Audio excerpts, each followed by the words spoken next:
Hello everyone, welcome to another Rick's Picks. Today I'm going to be doing my review of the Masters of the Universe vehicle, the Collector.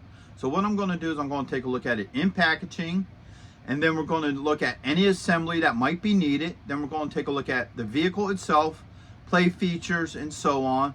And then I'm going to give you my final thoughts on it. And just remember, if you do like this video, go ahead and check out my Masters of the Universe playlist and hit that like, share, and subscribe button. They're all small clicks for you, but it really helps this channel grow. So without any further ado, let's get to the review. So here it is in packaging. I love the packaging for this. I love this picture in the front. This looks really nice. So first off, you have your Masters of the Universe logo, the Collector Evil Airship of Skeletor. You have the talent right here. You got the Sky Sleds, 80s Adventures, your age restriction, Mattel, cartoon collection, and unassembled. So this is really cool looking. I like the overall look to this. So let's check out this side here. So on this side you have some woods here. You got Hordak's little guy hidden in the shadows here. I forget what his name is, but they have him hidden here. Masters of the Universe, the Collector. Spin it around this way. And now it actually shows the Masters of the Universe logo, the Collector, the Mattel logo.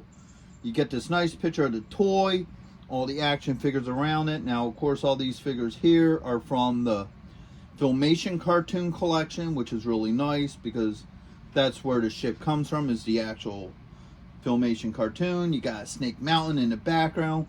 So this looks really cool. I think this really, it gives a good look to the actual vehicle itself, you know, so you can see it in play. So I really like this. I think this is really neat. All right, spin it around this way.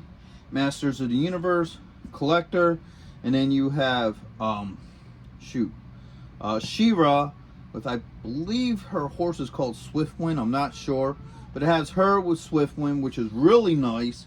So I'm hoping that if they have Swiftwind in here, hopefully we're going to be getting a figure for her as well, well, him as well. Okay, switch it over to the top here. You got your Masters of the Universe, Collector. You have a couple of play features here. Okay. And then when you look at the bottom, you got the Masters of the Universe logo, some assembly, your legal, and SKU. So with all that being said, let's open it up and see what it's about. If you're going to be in the Philadelphia area from September 7th and 8th, then you got to check out RetroCon 2024 at the Philadelphia Expo Center.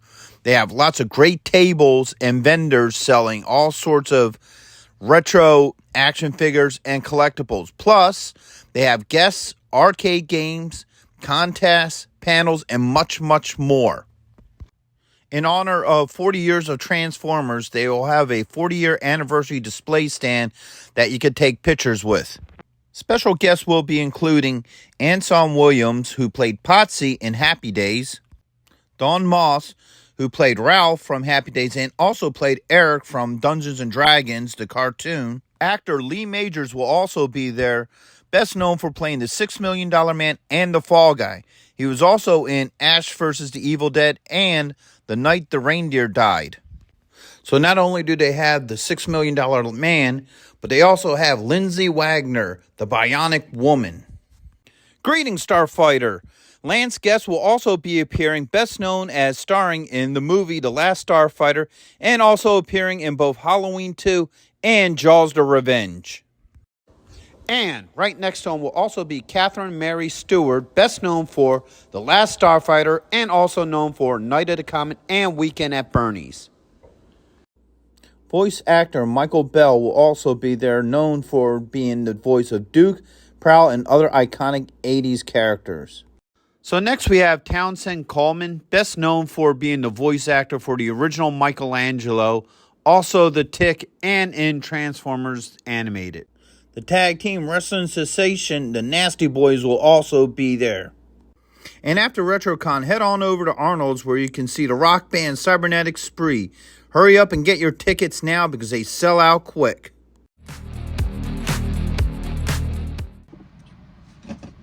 So here it is, out of packaging. It's a really cool looking ship. So let's look at it from the top, because that's, you know, how you can see it the best. So that's it from the front, top. And here's this side,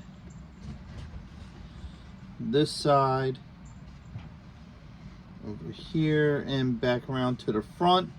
There was some minor assembly. The only thing you have to assemble onto this is these two fins. So other than that, it comes pretty much complete.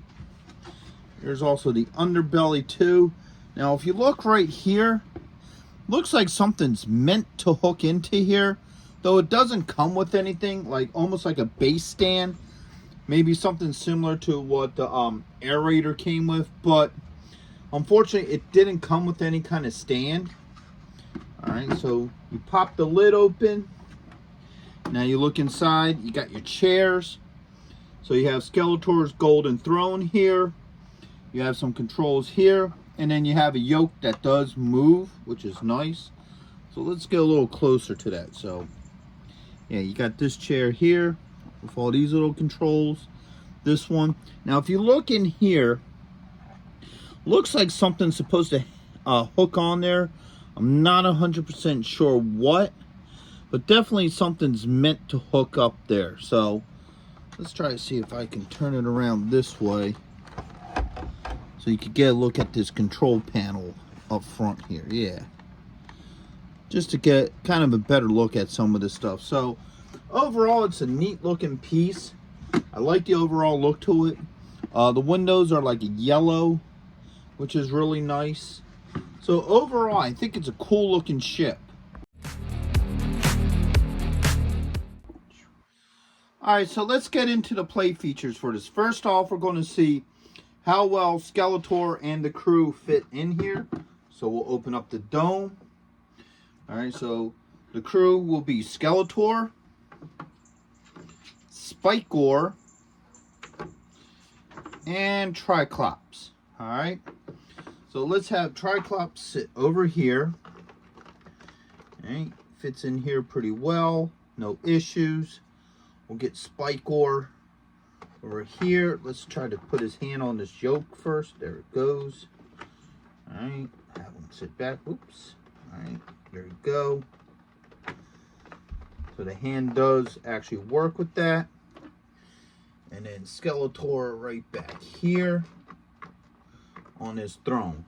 So if you look at this, you can see all three members fit very well in there. His hand fits on the yoke just fine, no issues. These controls in the front, they can't touch them, they can't reach them from the seat, but they still look cool in there. I guess he can, you know, use his feet to operate it. And Skeletor fits really nicely on his throne. So overall, it looks like the crew fits in the chairs very easily. See how well they fit with the dome shut. All right, the dome shut's fine, no issues. They do not interfere with the canopy closing, which is very nice. I like that, because you know, some play sets, you put the figures in, you try to close it up, and then it doesn't seal. So this does that just fine. These arms extend out. All right, just like that. That looks wicked cool. I do like that. And then you have your blast effects here. It's just hooking right into these holes. Alright. So the blast effects work very well. I like that. And take this one out. We got He-Man here with us today. Battle Armor He-Man. Let's see how well he fits in here. Boom. Alright. So he fits very well in this claw. No issues. So if you want them grabbing any of your masters, looks like most of them will actually fit in that. That fits very nicely around the waist.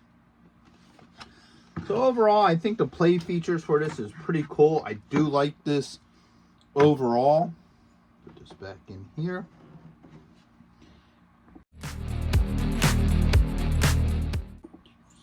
So overall, I really like this. I think this is a really neat piece. It definitely captures the overall look from the cartoon. You can fit 3 figures in there easily, no issues. The driver is able to handle the yoke. I like that. The play features here, the movement of these arms is very easy, very fluent. They're not like so loose to where they just slide in and out on their own, yet they're not so tight to where you have to use heat or any real pressure to pull them out. I do like the firing effects on it. The only things I have issues with is I'm not exactly sure what that piece is in front of Skeletor's throne. I'm not sure if that's supposed to be like anything special. And it looks like it has a piece for a stand. If that's the case, then I would have liked to have seen this come with a stand. I think that would be really cool if you had just a little stand that you could pop under this just to hold it up so it looks like it's in flight. But other than that, overall, I really like it. I think it's a really cool piece, and I'd highly recommend this to anybody who's a big Masters of the Universe fan. So, with that being said, I hope you did like this video. If you did, go ahead and check out my Masters of the Universe playlist, and hit that like, share, and subscribe. They're all small clicks for you, but it really helps this channel grow. So, into the next one, late.